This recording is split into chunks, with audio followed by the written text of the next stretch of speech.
Sallu ala Muhammad.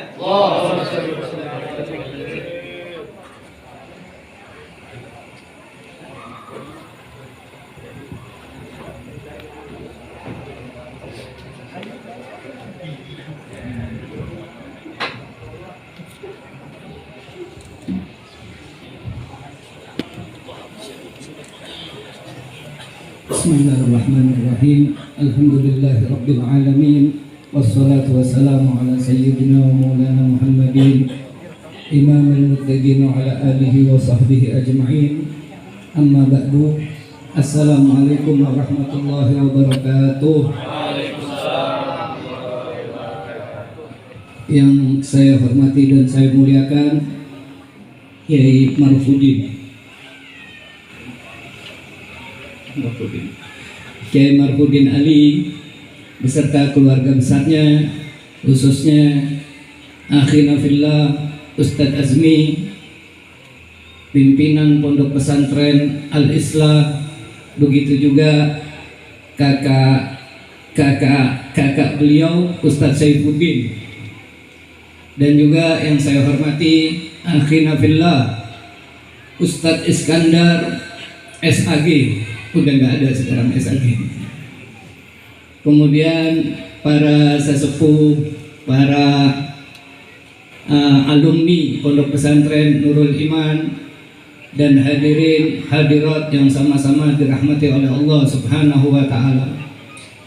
Pada hari ini kita berkumpul untuk mengenang seseorang yang dijadikan panutan oleh murid-muridnya dan dijadikan teladan bagi para pencintanya, yaitu Sayyidul Walid Habib Segaf bin Mahdi bin Syekh Abdul Bakar bin Salim, yang mana kita murid-murid beliau meyakini bahwasannya beliau adalah orang yang soleh, sehingga seperti apa yang tadi dikatakan oleh Ustadz Iskandar, zikru salihin tanzilur rahmah, mengenang orang-orang soleh, mengingat orang-orang soleh dapat menurunkan rahmatnya Allah Subhanahu wa Ta'ala. Mudah-mudahan rahmat Allah turun untuk kita semua yang hadir di tempat ini. Kasih sayang Allah turun untuk kita, yang mana apabila kasih sayang Allah sudah diberikan untuk kita, maka insya Allah kita akan menjadi orang-orang yang beruntung di dunia sampai akhirat. Dan alhamdulillah kami sebagai murid-murid daripada Sayyidul Walid Habib Segaf bin Mahdi bin Syekh Abdul Bakar bin Salim meyakini bahwasannya beliau adalah orang yang wafat dalam keadaan husnul khatimah. Oleh karena itu kita bikin haulnya.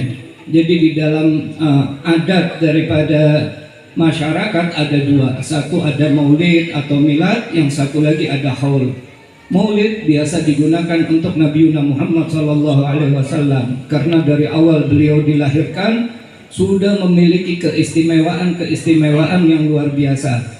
Sedangkan haul adalah peringatan wafatnya seseorang yang kita anggap soleh. Ketika kita sudah menganggap orang itu soleh, maka kita kenang kewafatannya untuk kita ambil apa yang menyebabkan beliau itu wafat dalam keadaan husnul khatimah. Pelajaran apa atau apa yang beliau kerjakan ketika beliau hidup sehingga beliau mendapatkan derajat yang tinggi di sisi Allah, dan kita ambil pelajaran itu untuk kita jadikan di dalam kehidupan kita sehingga kita pun mendapatkan apa yang mereka dapatkan. Dikatakan oleh Imam Haddad radhiyallahu anhu, dunia kama hilil magar, dunia ini seakan-akan sepertinya untuk kita menetap selama-lamanya. Wa innama hilil mamar, sesungguhnya dunia ini adalah tempat untuk kita lewat saja, lewat sebentar, lahir, lewat sebentar, kemudian wafat. Wafkir wa am'in fil nadhar, berpikirlah dan mendalamlah di dalam pandangan kamu.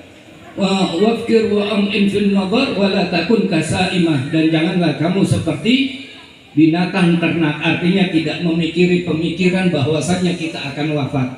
Kita wafat, kita memohon kepada Allah husnul khatimah, dan kita untuk mendapatkan husnul khatimah harus mengikuti jalan orang-orang yang mendapatkan husnul khatimah. Untuk hari ini yang kita jadikan teladan kita adalah Sayyidul Walid Habib Segaf. Apa yang beliau lakukan untuk mendapatkan puncak tertinggi daripada keinginan orang-orang yang beriman kepada Allah Subhanahu wa taala. Kita semua tahu bahwasannya Sayyidul Walid Habib Segaf menghabiskan umurnya untuk ilmu.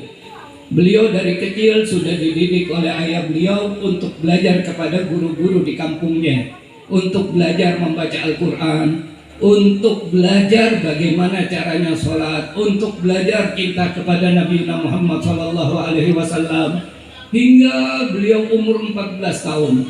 Ketika beliau berumur 14 tahun, ayahnya membawa beliau ke pondok pesantren yang ada di Malang, yaitu pondok pesantren Darul Hadith, atau pondok pesantren yang dipimpin oleh Al-Habib Abdul Qadir bin Ahmad Bilfuqi.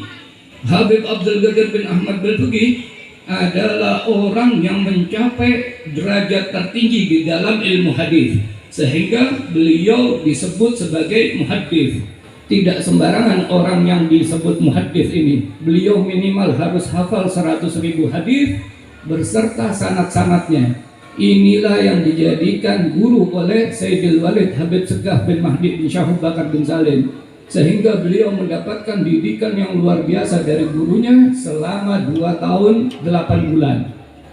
Ketika itu, setelah belajar 2 tahun 8 bulan, gurunya Al-Habib Abdul Qadir meninggal. Habib Segaf tidak berhenti menuntut ilmu. Beliau meneruskan belajar kepada anaknya, yaitu Al-Habib Abdullah bin Abdul Qadir Bilfuqi. Beliau pun mencapai derajat muhaddits. Al-Habib Abdullah bin Abdul Qadir Bilfuqi mencapai derajat muhaddits. Beliau dididik oleh Al-Habib Abdullah bin Abdul Qadir Bilfuqi selama 14 tahun. Jadi separuh daripada umur Habib Segaf bin Mahdi bin Syahub Bakar bin Salim digunakan untuk menuntut ilmu. Kita menuntut ilmu 5 tahun, menuntut ilmu 10 tahun mungkin ada atau 2 tahun. Itu di dalam 2 tahun keluar dari pondoknya, kalau digabung-gabungin mungkin 1,5 tahun. Dia ngempot ke situ, ngepet apa bahasanya? Iya, nyari gorengan. Habib Segaf enggak. Habib Segaf dia gunakan benar-benar pelajarannya untuk mempelajari apa yang diajarkan oleh gurunya. Sehingga dalam waktu 2 tahun yang pertama, Habib Segaf sudah diberi izin untuk mengajar di pesantren Darul Hadith. Beliau sudah mengajar sampai 16 tahun sambil belajar. Kemudian beliau keluar daripada pondok pesantren karena sudah dianggap lulus dan mau menikah.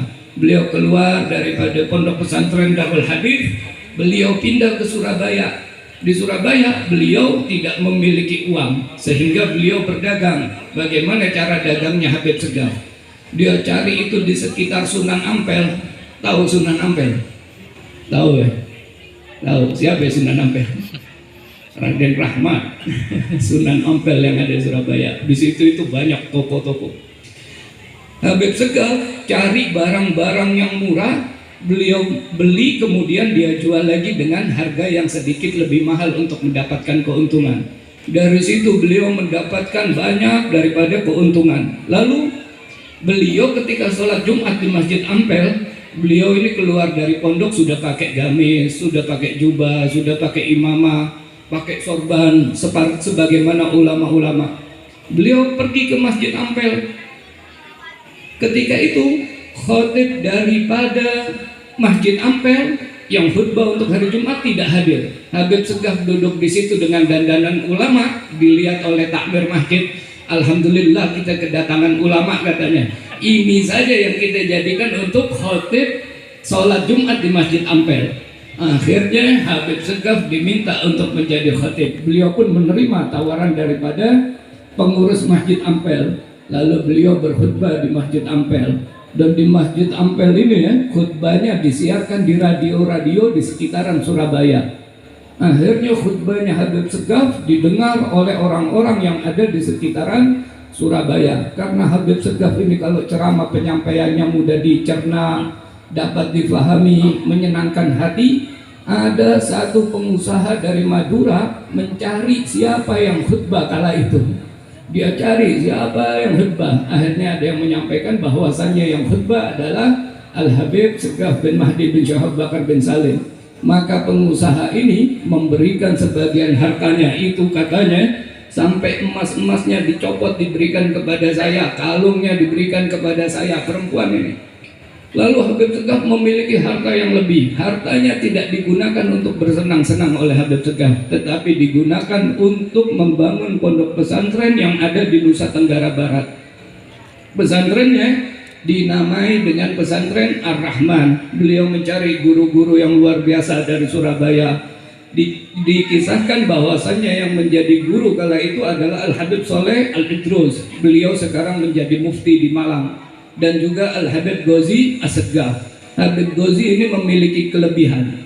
Beliau itu bisa lihat jin katanya. Sampai di Surabaya terkenal dengan julukan Sohibul Jin. Ada satu anak muda katanya. Satu anak muda itu dia selalu bilang, oh kamu ini namanya ini, adik kamu ini, saudara kamu ini. Jadi seakan-akan orang bilang dia ini kasyaf. Ketika datang ke rumahnya Habib Ghazi, dia nggak bisa lihat apa-apa. Dibilang sama Habib Ghazi, kamu nggak usah belagak-belagak kasyaf depan saya. Jin kamu sudah saya ikat di depan. Jadi dia nggak tahu ini apa yang dilihat. Dan itu yang diambil oleh Habib Segaf untuk mengajar di pondok pesantrennya di NTB. Lalu beliau terus berdakwah, pondok pesantrennya diserahkan kepada orang NTB. Habib Segaf pindah lagi ke Surabaya. Pindah ke Surabaya, kemudian berdakwah ke Singapura, ke Malaysia, ke Brunei, bahkan sampai ke Cina. Ada riwayat dari sepupunya bahwasannya Habib Segaf sampai menikah di Cina. Menikah di Cina. Dan dakwanya karena disenangi oleh umat, maka orang-orang Singapura dan Malaysia meminta untuk belajar kepada Habib Segaf. Lalu Habib Segaf membuka pesantren di Surabaya. Pesantrennya dinamai dengan pesantren Nurul Ulum. Dan pesantren tersebut adalah pesantren pertama yang menerima murid dari luar negeri, atau pesantren internasional pertama yang didirikan oleh Habib Segaf, karena muridnya adalah orang-orang Singapura dan orang-orang Malaysia. Beliau tetap berdakwah sampai ada fitnah. Lalu Habib Segaf pindah ke Parung. Dan ketika pindah ke Parung, kita sudah dengar banyak tadi daripada Ustadz Iskandar, bagaimana akhlak daripada Sayyidul Walid Habib Segaf bin Mahdi bin Syahab Bakar bin Salim. Di Parung ini pondok pesantrennya alhamdulillah berkembang dengan pesat. Sampai-sampai muridnya sebelum beliau wafat berjumlah sekitar 15.000 atau 18.000. Banyak muridnya dari seluruh Indonesia. Dan alhamdulillah muridnya saat ini sudah bisa memperjuangkan sedikit demi sedikit apa yang diperjuangkan oleh Sayyidul Walid Habib Segaf bin Mahdi bin Syahab Bakar bin Salim. Di antaranya akhina fillah, Ustadz Azmi sudah berhasil membangun pondok pesantren. Begitu juga ada Ustadz Zainal, dia sudah buka sekolah-sekolah sampai 5 sekolah. Begitu juga Ustadz Istirhoi, dia juga buka pesantren. Ustadz Muris buka lembaga. Dan banyak, alhamdulillah, banyak daripada santri Habib Segaf yang mulai kelihatan keberkahannya karena keikhlasan daripada pengajaran Al-Habib Segaf bin Mahdi bin Syahab Bakar bin Salim. Mudah-mudahan mereka menjadi orang-orang yang bisa meneruskan perjuangan Sayyidul Walid Habib Segaf bin Mahdi bin Syahab Bakar bin Salim dan mendapatkan keberkahan dari Sayyidul Walid Habib Segaf bin Mahdi bin Syahab Bakar bin Salim. Karena inilah yang diperintahkan oleh Nabi Muhammad SAW.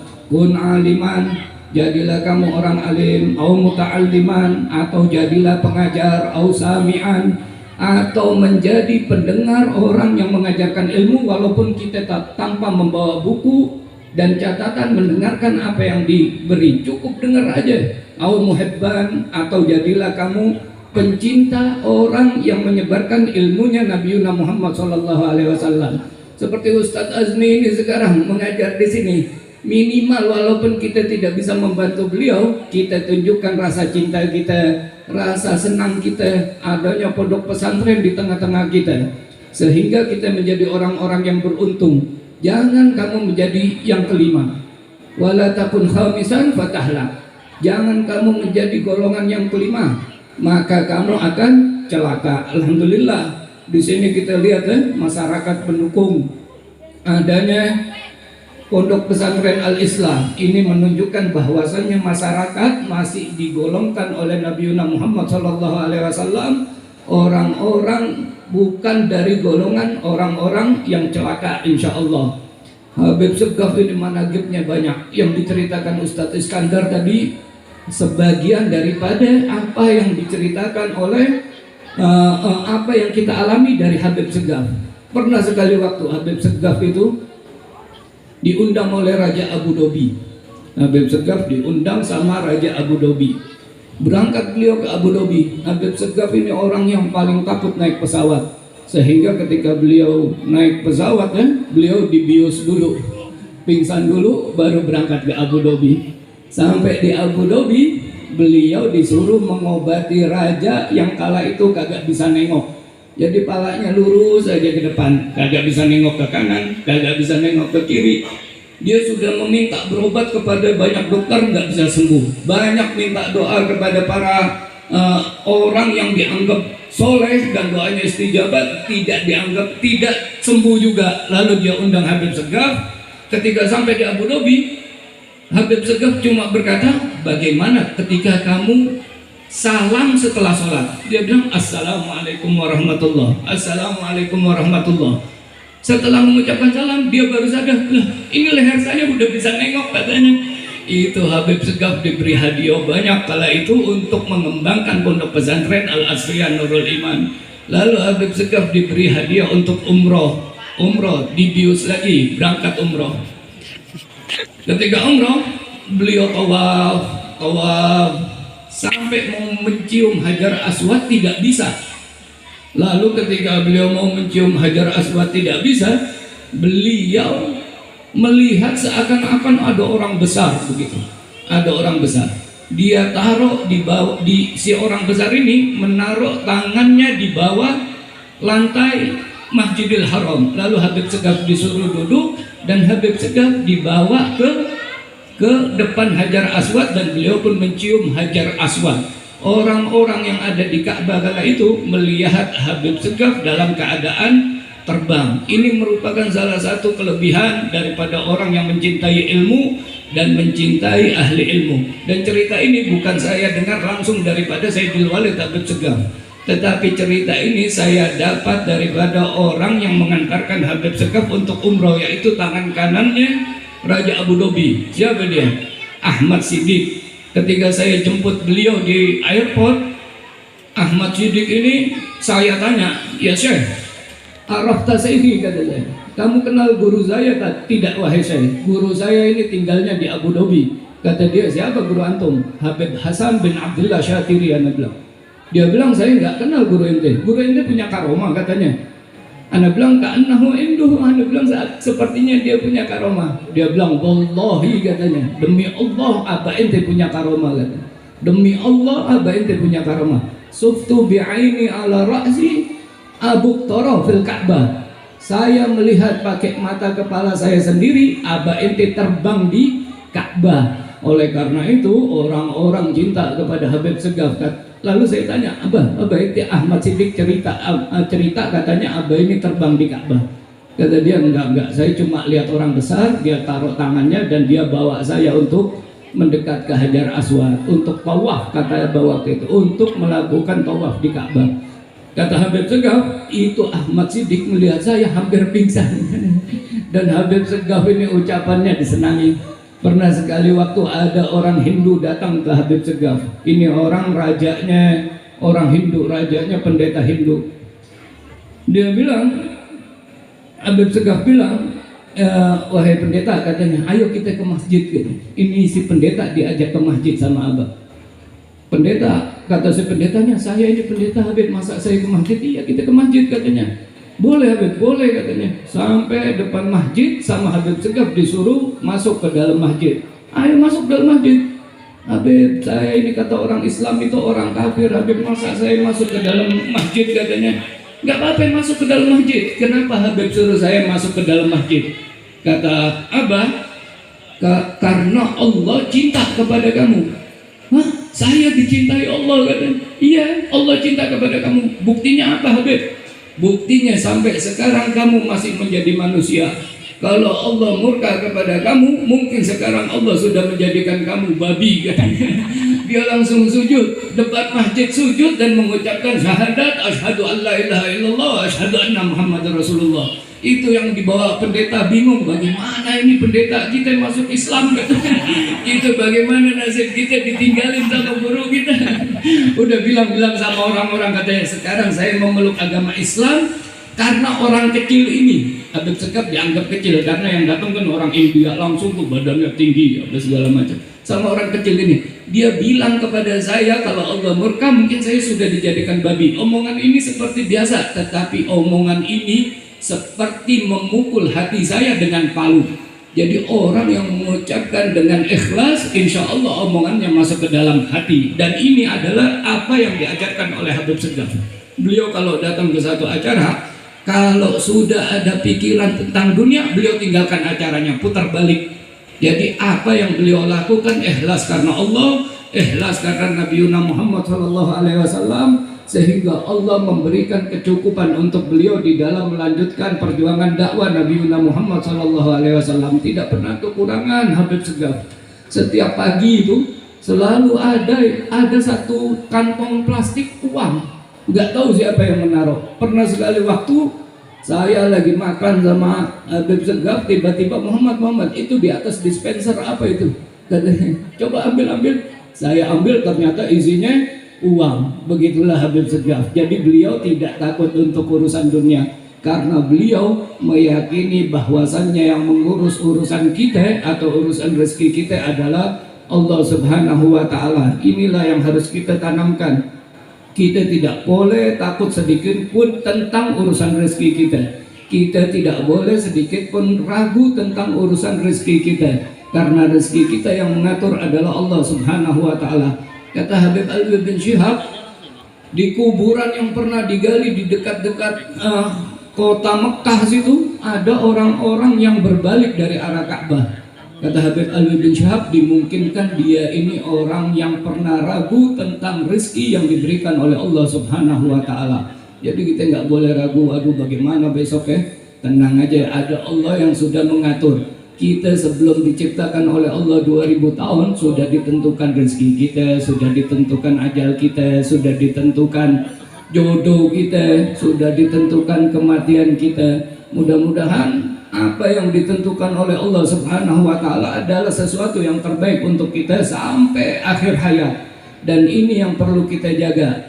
Kita jaga keimanan kita dengan cinta kepada Allah, cinta kepada Nabi Muhammad SAW, dan cinta orang-orang soleh, sehingga kita bisa dikumpulkan bersama mereka, dikumpulkan bersama orang-orang soleh yang mana sudah pasti mereka berkumpul di dalam satu kapal untuk bertemu dengan Nabi Muhammad SAW. Mudah-mudahan kita semua bisa berkumpul dengan orang yang kita cintai, sebagaimana yang tadi disampaikan Ustadz Iskandar, almar'u ma'aman ahab, manusia itu dikumpulkan dengan siapa yang dicintai. Kita dikumpulkan dengan Al-Habib Segaf bin Mahdi bin Syekh Bakar bin Salim, dikumpulkan dengan gurunya Al-Habib Abdul Qadir bin Ahmad Al-Fiqih Al-Muhaddith, dan dikumpulkan dengan gurunya Al-Habib Abdullah bin Abdul Qadir Al-Fiqih, dikumpulkan dengan gurunya yang bernama Al-Habib Muhammad atau Syekh Muhammad Al-Balqaid yang mengijazahkan sholawat Sajaratun Nubud, dikumpulkan dengan gurunya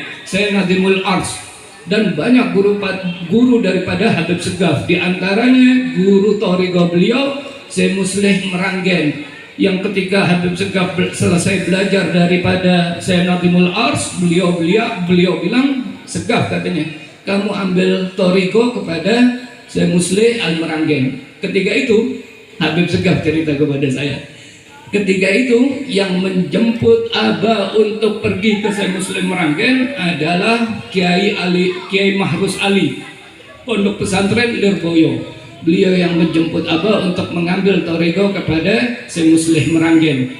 Thariqahnya Qadiriyah Naqsabandiyah, dan di sini alhamdulillah banyak daripada orang yang mengikuti Thariqah Qadiriyah Naqsabandiyah. Di antaranya adalah Buya Uci. Buya Uci yang Allah yarham, Buya Uci At-Turtusi Beliau adalah pengamal daripada Thariqah Qadiriyah Naqsabandiyah. Mudah-mudahan kita satu bisa bertemu dengan guru-gurunya sampai kepada Sayyidina Syekh Abdul Qadir Al-Jailani, yang mana kita dengar manaqib beliau bisa memberi syafaat kepada pencintanya, bahkan bukan hanya kepada murid-muridnya. Orang yang melihat rombongan Sayyidina Syekh Abdul Qadir Jailani diberi syafaat oleh Sayyidina Syekh Abdul Qadir Jailani, melihat rombongannya, bahkan dikatakan melihat debu daripada rombongannya mendapatkan keberkahan atau syafaat daripada Sayyidina Syekh Abdul Qadir Al-Jailani. Jadi kita ini dekat sebenarnya antara Parung, Qadiriyah Naqsabandiyah sama Cisauk yang dekat kepada Buya Uci At-Turtusi. Jadi jangan tinggalkan thariqah ulama kita. Kita selalu ikuti mereka sehingga kita dikumpulkan bersama mereka. Banyak kisah tentang Habib Segaf. Mudah-mudahan yang sedikit ini cukup untuk kita ambil pelajaran, dan mudah-mudahan Ustadz Azmi diberi kekuatan untuk meneruskan perjuangan dakwah daripada Sayyidul Walid Habib Segaf bin Mahdi bin Syawab Bakar bin Salim dalam memajukan umat atau menjadikan umat cinta kepada Allah dan cinta kepada Rasulullah. Karena tujuan kita bukan harta, tujuan kita bukan dunia, tujuan kita adalah bagaimana caranya kita wafat dalam keadaan husnul khatimah. Dan ada satu ijazah yang kemarin ketika haul daripada Sayyidul Walid dilakukan di Arko dari Habib Segaf bin Ali bin Syahab. Beliau mendapatkan daripada Al-Habib Segaf bin Mahdi bin Syawab Bakar bin Salim. Katanya banyak-banyak baca Hasbi Rabbi Jallallah ma fi qalbi ghairullah Nur Muhammad sallallahu la ilaha illallah. Dan ini adalah amalan daripada orang-orang yang berthariqah Qadiriyah Naqsabandiyah. Hasbi Rabbi Jallallah, cukup Allah untuk saya yang maha agung lagi maha besar. Ma fi qalbi ghairullah, tidak ada di dalam hati saya selain Allah. Nur Muhammad sallallahu, cahaya Nabiuna Muhammad sallallahu, semoga Allah merahmati dia. La ilaha illallah, dan tidak ada Tuhan yang patut disembah kecuali Allah. Ketika kalimat la ilaha illallah sudah berasa di dalam hati kita, jangan berhenti, terus ucapkan la ilaha illallah, la ilaha illallah, terus ucapkan sehingga bisa terbuka antara kita dengan Allah ma'rifat yang lebih, pengenalan yang lebih kepada Allah, sehingga tidak ada lagi yang kita takuti dalam urusan dunia, ya insyaallah. Dan sekiranya cukup sekian dari saya. Wa'alaikum minkum. Wassalamualaikum warahmatullahi wabarakatuh.